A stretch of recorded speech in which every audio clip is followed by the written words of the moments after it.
سأتكلم باختصار مع الاعتصار عن فضل صحابة النبي صلى الله عليه وسلم على شيء من العجالة فيما ورد في كتاب الله عز وجل. يقول الله جل جلاله وعظم سلطانه: ومن يشاقق الرسول من بعد ما تبين له الهدى ويتبع غير سبيل المؤمنين نوله ما تولى ونصله جهنم وساءت مصيرا. وإن العارف بالتاريخ يعلم علم اليقين أنه لم يكن من المؤمنون في ذلك الزمن من المؤمنين في زمن النبي صلى الله عليه وسلم إلا صحابته رضي الله تعالى عنهم وأرضاهم. فقول الله عز وجل: ومن يشاقق الرسول من بعد ما تبين له الهدى ويتبع غير سبيل المؤمنين، هم الصحابة. يتبع غير سبيل المؤمنين، ما تفعل به يا ربنا؟ جاء الجواب: نوله ما تولى ونصله جهنم وساءت مصيرا. فلا يوصل طريقا إلى الجنة إلا طريقا واحدا. يقول الله عز وجل: وأن هذا صراطي مستقيما فاتبعوه ولا تتبعوا السبل فتفرق بكم عن سبيله. فلا يوصل إلى جنة الله عز وجل إلا طريقا واحدا، وهو طريق النبي صلى الله عليه وسلم وطريق صحابته الذين ساروا على طريق رسول الله صلى الله عليه وسلم. فلا يوصل إلى الجنة إلا هذا الطريق. والآيات في الثناء على الصحابة رضي الله تعالى عنهم وأرضاهم كثيرة جدا. نذكر على سبيل الاختصار: قال الله عز وجل: إنما المؤمنون الذين إذا ذكر الله وجلت قلوبهم وإذا تليت عليهم آياته زادتهم إيمانا وعلى ربهم يتوكلون الذين يقيمون الصلاة ومما رزقناهم ينفقون أولئك هم المؤمنون حقا لهم درجات عند ربهم ومغفرة ورزق كريم. فسماهم الله في هذه الآية مؤمنون حقا. الله يشهد لهم بالإيمان الحق. ويأتي من يأتي في هذا الزمان ويدعي أنهم ارتدوا والعياذ بالله، أو يدعي أنهم كفروا بالله عز وجل، نسأل الله السلامة والعافية. ويقول الله عز وجل: للفقراء المهاجرين الذين أخرجوا من ديارهم وأموالهم يبتغون فضلا من الله ورضوانا وينصرون الله ورسوله أولئك هم الصادقون. فصدق الله أعمالهم وصدق الله عملهم في الهجرة وصدق الله قلوبهم وصدق الله نياتهم أنهم يبتغون فضلا من الله ورضوانا. هؤلاء المهاجرون. ويقول الله عز وجل: إنما المؤمنون الذين آمنوا بالله ورسوله ثم لم يرتابوا، أي لم يشكوا في إيمانهم. هم صحابة النبي صلى الله عليه وسلم آمنوا إيمانا يقينا صادقا صدقهم الله على هذا الإيمان. قال الله: إنما المؤمنون الذين آمنوا بالله ورسوله ثم لم يرتابوا وجاهدوا بأموالهم وأنفسهم في سبيل الله أولئك هم الصادقون. والله عز وجل سماهم رجال في موضعين من القرآن، ويأتي من الأقزام الذي لم يشهد له حتى ممكن أهله بأنه رجل، يطعن في هؤلاء الرجال. يقول الله عز وجل: من المؤمنين رجال صدقوا ما عاهدوا الله عليه، صدقوا ما عاهدوا الله عليه، منهم من قضى نحبه ومنهم من ينتظر وما بدلوا تبديلا. ويقول الله عز وجل: رجال لا تلهيهم تجارة ولا بيع عن ذكر الله وإقام الصلاة وإيتاء الزكاة. فالله سماهم رجال، شهد لهم بأنهم رجال جل جلاله وعظم سلطانه، وهم الرجال حقا. هم الذين حملوا دين الإسلام ونقلوه بكل صدق وإخلاص، حتى من أكثر الأحاديث التي جاءت تواتر في نقل الصحابة عن النبي صلى الله عليه وسلم حديث رسول الله صلى الله عليه وسلم: من كذب علي متعمدا فليتبوأ مقعده من النار. نرى ذلك في خشية الصحابة أن يكذبوا على النبي صلى الله عليه وسلم، حتى أن أحدهم يقول: ونسيت أقال كذا أو كذا، والمعنى واحد، لكن يتحرون كل التحري أن يأتوا بما قال به النبي صلى الله عليه وسلم. مثل قوله عليه الصلاة والسلام: من ترك الصلاة فقد كفر أو أشرك. هذا شك من الراوي، فقد كفر أو أشرك.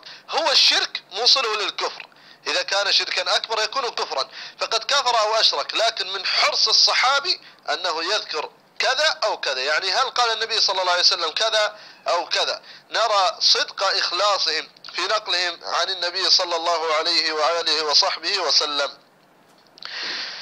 ويقول الله جل وعلا في هذه الآية أن الله أثنى على صحابة النبي صلى الله عليه وسلم قبل أن يخلقهم، بل قبل أن يخلق محمد صلى الله عليه وسلم. قال الله جل وعلا في آخر سورة الفتح: محمد رسول الله والذين معه أشداء على الكفار رحماء بينهم تراهم ركعا سجدا يبتغون فضلا من الله ورضوانا سيماهم في وجوههم من أثر السجود ذلك مثلهم في التوراة ومثلهم في الإنجيل كزرع أخرج شطأه فآزره فاستغلظ فاستوى على سوقه يعجب الزراع ليغيظ بهم الكفار وعد الله الذين آمنوا وعملوا الصالحات منهم مغفرة وأجرا عظيما.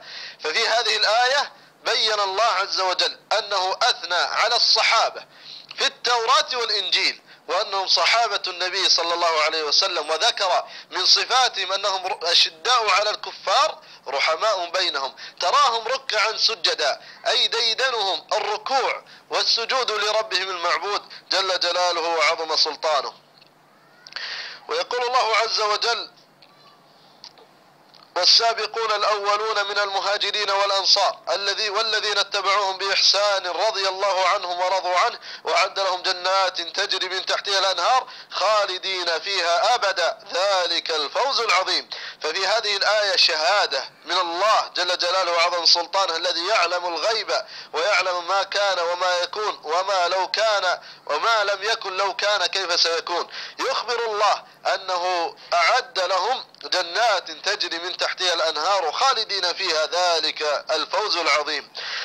والآيات في هذه كثيرة جدا، فالله عز وجل أخبر أنهم كانوا على شفا حفرة من النار فأنقذهم منها، فأخبر الله أنهم كانوا على شفا حفرة، كانوا على الشرك، كانوا على الكفر، فأنقذهم بالإيمان، آمنوا بالنبي صلى الله عليه وسلم وصدقوه وجاهدوا معه حق الجهاد بأبيه هو وأمي صلى الله عليه وآله وصحبه وسلم. عباد الله، والطعن في صحابة النبي صلى الله عليه وسلم كفر من 4 أوجه. فالوجه الأول أنه طعن في الله عز وجل، فالله أثنى على صحابة النبي عليه الصلاة والسلام، أثنى عليهم في كتابه، ويأتي هذا من يأتي الآن ويقول هم كفار، هم منافقون، هم ارتدوا. ففي حقيقة الأمر أنه رد كلام الله على الله، فكفر بالله عز وجل وطعن بالله لأن الله يثني عليهم، ويأتي هذا ويكفرهم ويفسقهم والعياذ بالله. والوجه الآخر من الكفر أنه طعن في كتاب الله، والطعن في كتاب الله كفر. والله ذكر في غير آية من القرآن أثنى عليهم على صحابة النبي عليه الصلاة والسلام، ويأتي هذا ويطعن في هذه الآيات، فرد كلام الله وطعن في الله وطعن في كتاب الله جل وعلا، وطعن في النبي صلى الله عليه وآله وصحبه وسلم. فالنبي عليه الصلاة والسلام هو أفضل الرجال وأكمل الرجال شجاعة وقدوة وعبادة لله عز وجل، وأصدق الناس وأخلصهم لله جل وعلا، وأتقى الخلق لله. فيأتي من يأتي ويقول هو لا يحسن اختيار صحابته، هو صاحب أبا بكر وكان يشرك في الله، حاشاه أبيه هو وأمي صلى الله عليه وسلم، هو صاحب عمر وكان منافقا زنديقا. هذا الكلام طعن في النبي صلى الله عليه وسلم، لأنه عيب عندنا معاشر الرجال أن لا يحسن الرجل أن يختار أصدقائه ناس مخلصون يخلصون له الصدق ويخلصون له المحبة والوفاء، فكيف بنبي الله صلى الله عليه وسلم لا يحسن أن يختار الرجال والعياذ بالله. وطعن في الإسلام بأكمله، الطعن في الصحابة طعن في الإسلام بأكمله، لأنه لم ينقل لنا الإسلام إلا الصحابة، صحابة النبي صلى الله عليه وسلم. الله يسر لهم أن حفظوا علم رسول الله وبثوه إلى من بعدهم حتى وصل إلى يومنا هذا، كما قال عليه الصلاة والسلام: بلغوا عني ولو آية. فهو لا ينطق عن الهوى بأبي هو وأمي عليه الصلاة والسلام. فنقل الصحابة رضي الله تعالى عنهم وأرضاهم لنا الدين كاملا حتى جاء رجل من اليهود يستهزئ بسلمان الفارسي رضي الله عنه، يقول إن نبيكم هذا أخبركم كل شيء حتى الخراعة، أي أداب الخلاء.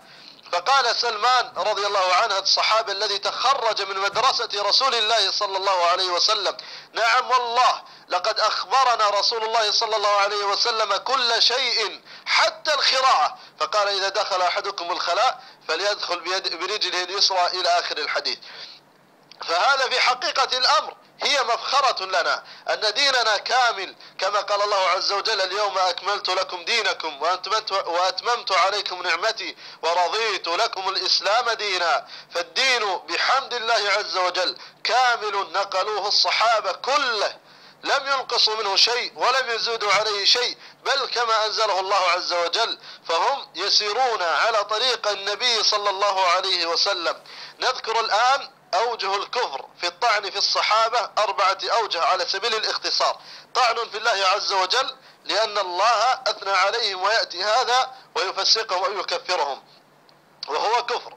وطعن في كتاب الله عز وجل لأن الله أثنى عليهم في كتابه ويأتي هذا ويرد هذه الآيات. وطعن في النبي صلى الله عليه وسلم حيث أنه لا يحسن اختيار الرجال ولا يعرف الصادق من الكاذب ولا يعرف من أخلص له الصداقة ومن خانه وكان منافقا.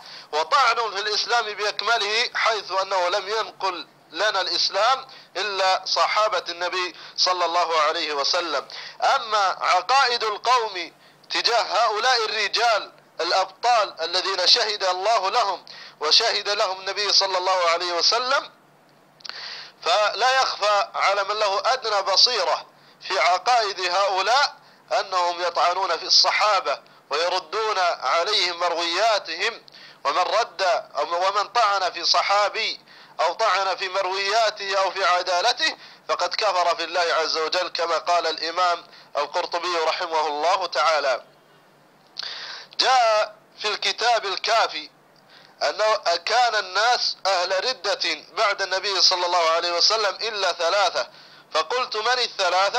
فقال: المقداد بن الأسود وأبو ذر الغفاري وسلمان الفارسي رضي الله تعالى عنهم وأرضاهم. هذا الكلام طعن في جميع الصحابة، وأنه لم يكن من الصحابة مسلم إلا هؤلاء ال3 رضي الله تعالى عنهم وأرضاهم. والمتأمل في حقيقة الأمر أن هؤلاء الصحابة ليس لهم كثرة مرويات عن النبي صلى الله عليه وسلم. فإذا سلمنا جدلا أنه لم يكن مسلم من الصحابة إلا هؤلاء ال3 فما يبقى من الدين؟ بل هدم جميع الإسلام لأنه قطع الحبل من أوله. هذا هدف الناس، هذا هدف القوم، أنهم يطعنون في الصحابة حتى يهدموا دين الإسلام والعياذ بالله. هذا ما يسر الله عز وجل ذكره على وجه الاختصار والاعتصار، ولنا بإذن الله عز وجل لقاءات وتسجيلات أخرى ييسرها الله عز وجل. فما كان من حق فهو من توفيق الله، وما كان من زلل أو نقص فمن نفسي والشيطان، والله ورسوله منه براء. والله أعلى وأعلم، وصلى الله وسلم على نبينا محمد وعلى آله وصحبه أجمعين. والسلام عليكم ورحمة الله وبركاته.